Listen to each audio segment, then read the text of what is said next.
අද අපි වහන්න යන්නේ මේ ලස්සන පෑන්ටි එක. මේකට විනාඩි 5ත් 7ත් අතර කාලයක් තමයි යන්නේ. ඔයාලට හොඳට මෙහෙම පුරුදු වෙනා විනාඩි 5කින් විතර මහන්න පුළුවන්. ඉතින් ඇත්තටම බිස්නස් එකක් විතර පෑන්ටිස් මහනවා නම් ඔයාලට මේ වගේ පෑන්ටිස් 50ක් විතර වුණත් දවසකට මහ ගන්න පුළුවන්.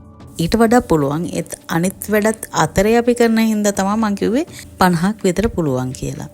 එහෙම නැත්නම් ඉතින් ඔයාලට ඔයාලගේ පාවිච්චියට මහන්න පුළුවන්. පෑන්ටිස් අපිට ගොඩක් වමනා වෙනවා. සාමාන්‍ය මේ වගේ ක්වොලිටි පෑන්ටි එකක් කඩේ රුපියල් 7-800ක් වගේ වෙනවා. සමහර විට ඊටත් වඩා වෙන්න ඉඩ තියෙනවා. අනිත් එක තමයි අපේ පාවිච්චියට මහනවා නම් අපිට අපේ පරණ ටී-ෂර්ට්ස් වගේ දේවල් මේවා මහන්න පාවිච්චි කරන්න පුළුවන්. හැබැයි ඉතින් විශේෂයෙන්ම කියන්න ඕන දේ තමයි ඔයාලා විකුණන්න මහනවා නම් කිසිම දවසක පරණ රෙදි වලින් එහෙම නැත්නම් ඇදපු රෙදි වලින් මහන්න එපා. අලුතෙන්ම රෙදි අරගෙන මහන්න විකුණන්න දානවා නම්. අද මම මේ මහලා තියෙන පෑන්ටි එක පරණ ඇඳුමකින් තමයි මැහුවේ. හරි අපි බලමු කොහොමද මේ පෑන්ටි එක මහගන්නේ කියලා. ඉස්සර වෙලාවම අපිට හොඳට ෆිට් එකට තියෙන පෑන්ටි එකක් අරගෙන ඒක පොලිතින් එකකට කොපි කරගන්න ඕනේ. ඒක කරන්නේ මෙහෙමයි. පෑන්ටියේ හොඳට එක්ක අයන් කරලා ගන්න. එහෙම නැත්නම් අතින් හොඳට දිගහැරලා ගන්න. ඊට පස්සේ මේ විදියට හරි මැදින් දෙකට නවා ගන්න. දැන් මෙතනදී පිටිපස්ස පැත්ත ඇතුළට නවලයි තියෙන්නේ. නැත්නම් අපිට ආපහුක දිගහැර ගන්න වෙනවා. ඊට පස්සේ පෑන්ටි එකේ ඉස්සරහා පැත්තයි පිටිපස්සයි දෙකම කපා ගන්න ප්‍රමාණවත් තරමේ පොලිතින් එකක් අරගෙන පෑන්ටි එකේ දෙකට මැදින් නවපු හරි මැද දාරේ පොලිතින් එකේ දාරයට මෙන්න මේ විදිහට තියාගන්න. මේ දෙක හරියටම සමපාත වෙන්න ඕනේ.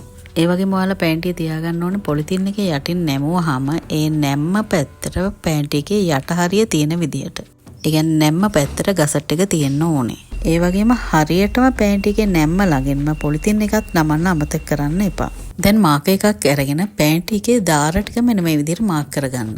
සයිඩ් එකෙන් විතරක් මැහුවා සෙන්ටිමීටරයක් තියන්න මතක තියාගන්න. මොකද එතන මෝට්ටුවක් එන නිසා. ඊට පස්සේ ගසට් එකත් මේ විදිහට මාක් කරගන්න. ඊට පස්සේ පෑන්ටි එක එහෙමම අනිත් පැත්තට හරවලා පිටිපස්ස පැත්තත් කොපි කරගන්න. ඒ පැත්තෙත් ගසට් එක මාක් කරගන්න. ඊට පස්සේ පෑන්ටි එක එහෙම එන වෙන්න ගහපුව ක්ලිප්ස් ටික අයින් කරලා පොලිතින් එකේ ඇඳපු පෑන්ටි බ්ලොක් එක කපා ගන්න.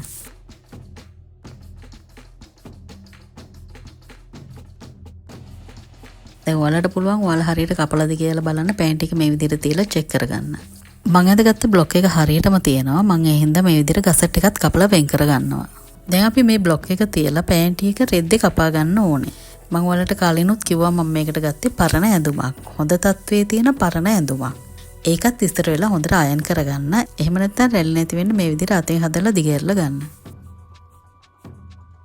ඊළඟට මම මේක හරි මැදින් දෙකට නවා ගත්තා මේ විදිහට. මොකද නැත්තම් පෑන්ටි මැදට මෝට්ටුවක් එනවා. ඒ නිසා. ඊට පස්සේ පොලිතින් එකේ මැද දාරේ රෙද්දේ නමපු දාරයට තියලා මේ විදිහට පින්ස් ගහගන්න. එහෙම නොවෙන්න. ඊළඟට ඒ කොටස මේ විදිහට කපලා අයින් කරගන්න. ඊට පස්සේ ඉස්සර පැත්තත් ඒ විදිහටම කපා ගන්න. පොලිතින් එකේ නමපු දාරය රෙද්දේ නමපු දාරයට තියලා.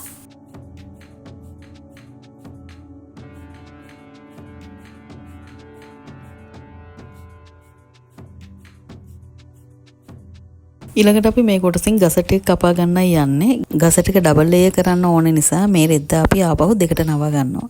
ඊට පස්සේ රෙද්දේ දාරයට පොලිතින් එකේ දාරය තියලා පින්ස් ගහගෙන ඒකත් කපලා වෙන් කරගන්න.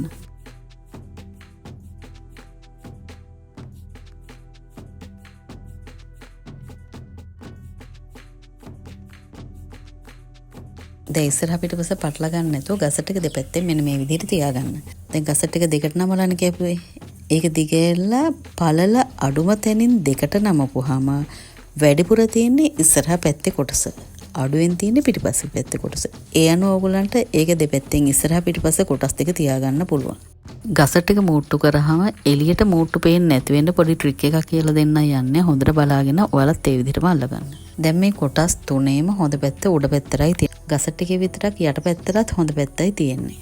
ගසට් එකේ උඩ තියෙන ලේයර් එක අරගෙන ඒක එහෙමම මේ පෙන්නන විදිහට අනිත් පැත්තට හරවලා තියාගන්න. මේක ඔයාලා කොයි පැත්තට කරත් කමන්නේ. ඒ කියන්නේ ඉස්සරහ පැත්තේ පළු උඩින් තිබ්බත් කමන්නේ. පිටිපස්ස පළු උඩින් තිබ්බත් කමන්නේ. ඊළඟට ගසට් එකේ පේන්න තියෙන ඉතුරු ලේයර් එකත් මේ දෙකටම අල්ලලා මෙන්න මේ විදිහට තියලා පින්ස් ගහගන්න. දැන් මෙතන මෝට්ටුවක් දාගන්න.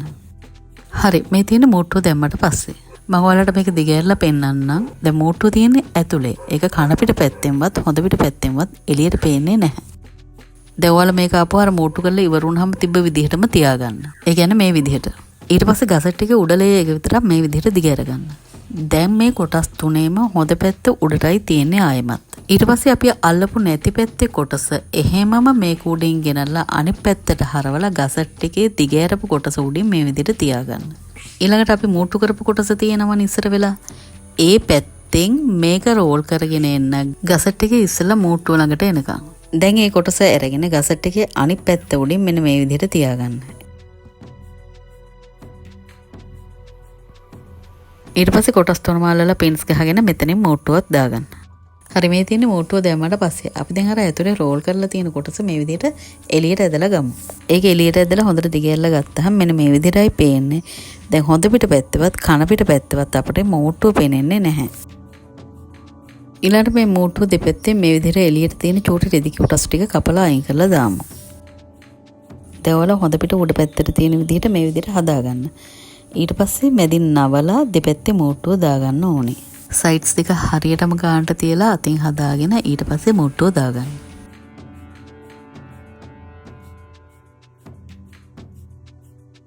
හරි මේ තියෙන මූට්ටුව දැම්මට පස්සේ මෙතන මූට්ටුව ටිකක් ලොකුවට වගේ තියෙන නිසා මම මූට්ටුව ළඟින් චොට්ටක් රෙදි කෙල්ල කපලා අයින් කරනවා. ඊළාට මූට්ටුව දෙපැත්තේ මේ විදිහට පේන්න තිබ්බොත් හොඳ ෆිනිෂ් එකක් එන්නේ නැහැ. ඒ හින්දා මූට්ටුව ළඟින් එහෙමම එක පැත්තකට හරවලා එක්ක කෙලින් මැස්මක් ගහගන්න. එහෙම නැත්නම් zigzag කරගන්න. ඒ කියන්නේ පෑන්ටි එකටම අල්ලලයි zigzag කරන්නේ වෙනම නෙවෙයි. පැහැදිලි නැත්නම් මම මේ කරන විදිහ බලාගෙන කරන්න. මහලියොත් නම් මේ විදිහටයි පේන්නේ. ඔයාලට පේනවා ඇති හොඳ ෆිනිෂ් එකක් තියෙනවා. කඩෙන් ගත්ත එකක් වගේම තමයි. හරි මේ තියෙන දෙපැත්තම මැහුවට පස්සේ ඒ ඔයාලටම පේනවා ඇති මේ විදිහට මැහුවට පස්සේ දෙපැත්තම හරි පිළිවෙලයි කියලා. දැන් ඔයාලට පේනවා ඇති අපි බ්ලොක් එක හදන්න ගත්ත පෑන්ටි එකේ හැඩයම මෙතන තියෙනවා කියලා. අපි ඉලාස්ටික් දැම්මට පස්සේ සමහරට පොඩ්ඩක් අර පුංචි වෙලා වගේ පේන්න ඉඩ තියෙනවා. ඊළඟට මේ පෙන්නන ඉලාස්ටික් එක තමයි මම මේකට අල්ලන්න හිතුවේ. පෑන්ටි එකේ පාටින්ම මට ඉලාස්ටික් එක හොයාගන්න පුළුවන් වුණා. ඔයාලට තියෙනවා නම් පෑන්ටි එකේ පාටින්ම ගන්න නැත්නම් වෙනස් පාටක් දැම්මත් කිසි ප්‍රශ්නයක් නැහැ. දැන් මේ ඉලාස්ටික් එකේ මේ තියෙන පළලම ඉනට අල්ලන්නත් කකුල් දෙකට ඒක දෙකට නවල අල්ලන්නත් මං හිතුවා. හැබැයි මේ ඉලාස්ටික් එක ෆෝල්ඩ් ඕවර් ඉලාස්ටික් එකක් නෙවෙයි. ඒ කියන්නේ ඔයාලා දැකලා ඉතින් අර සමහර ඉලාස්ටික් තියෙනවා මැදින් ඉරක් ගිහිල්ලා දිනවා එතනින් දෙකට නමන්න පුළුවන්. එහෙම එකක් නෙවෙයි ඒත් පළල වැඩි හින්දා කකුල් දෙකට නමල අල්ලන්න මං හිතුවා. පෑන්ටි එකේ ඉන ළඟින්ම ඉලාස්ටික් එක තියලා හොඳ පැත්තෙන් තමයි මං අල්ලගෙන යන්නේ. ඒ වගේම ඉලාස්ටික් එකේ පහළ එජ් එක දිගේ තමයි zigzag කරගෙන යන්නේ. ඔයාලට zigzag කරන්න බැයි නම් කෙලිම එස්මෙන් මැහුවත් කමක් නැහැ. ඔයාලා මැෂින් එකට දානකොට පින් එකක් ගහලා දාන්න. නැත්නම් ඉලාස්ටික් එක අදිනකොට අපව අතට එනවා ගැලවිලා. මේ විදිහට දිගටම පටන් ගත්ත කෙලවරට යනකම් මහගෙන යන්න.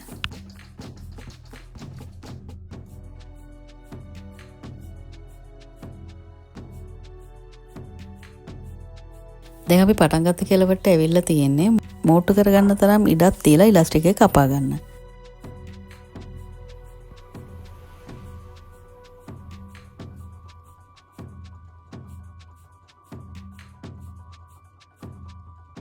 ඊට පස්සේ එතන දෙතුන් සැරේ බෑක් ස්ටිච් කරලා එහෙමම අනිත් පැත්තේ උඩ එජ් එක දිගෙත් ආපහු zigzag කරගෙන යන්න. දැන් මෙහෙම කරාම පෑන්ටි එකේ උඩින් තියෙන කොටසත් ඉලාස්ටික් එකට හොඳින් ඇල්ලෙනවා.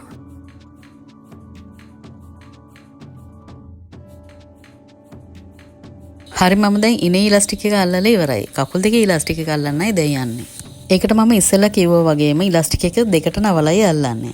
මේ විදිහට දෙකට නවලා පෑන්ටි එකේ කකුල් දෙක ඒ අතරින් තියලා පින් එකක් ගහලා මැෂින් එකට දාන්න. ඊට පස්සේ දිගටම ඉලාස්ටික් එක ඇද මහගෙන යන්නයි තියෙන්නේ. මහනකොට කල්පනාවෙන් මහන්න රෙද්ද හරියටම ඉලාස්ටික් එක අතරේ තියෙනවද කියලා බල.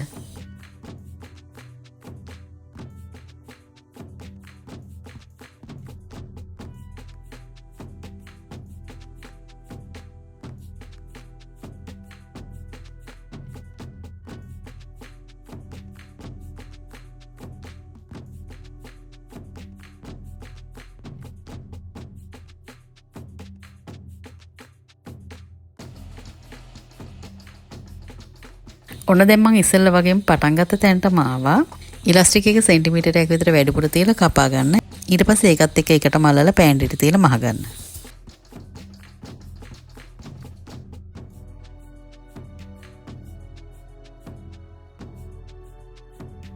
මේ තියෙන මහල ඉවරනාට පස්සේ මේ විදිහටම අනිත් කකුල ඉලාස්ටික් එකත් අල්ලගන්න. හරි මේ තියෙන්නේ සම්පූර්ණයෙන්ම මහල ඉවර වුණ පැන්ටි එක. බලන එක හරිම ලස්සනට තියෙනවා. කඩෙන් ගත්ත එකක් වගේමයි. හොඳ ෆිනිෂ් එකක් තියෙනවා. ඉතින් ඔයාලටත් පුළුවන් මේ විදිහට මහ ගන්න.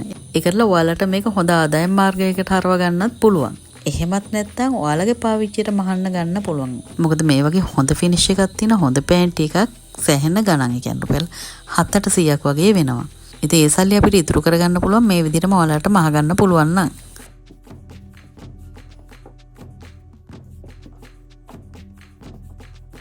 හරි මම හිතනවා මේ වීඩියෝ එක ඔයාලට ගොඩක් ප්‍රයෝජනවත් වෙන්න ඇති කියලා. ඉතින් එහෙම වුණා නම් මාව subscribe කරන්න, share කරන්නත් අමතක කරන්න එපා. ඊළඟ වීඩියෝ එකෙන් හම්බ වෙනකන් ඔයාලට සුබ දවසක්.